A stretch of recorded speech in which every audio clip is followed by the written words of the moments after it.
Good morning, Hot Rod Messers. We are at NHMX, New Hampshire Motocross in Leominster, New Hampshire.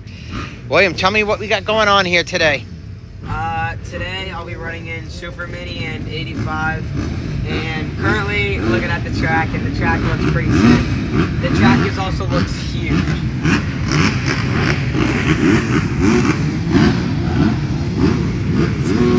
So I can't wait to ride today because it just looks like it's gonna be sick. However, I did not get a chance to walk the track, so it'll be interesting when I go out for practice.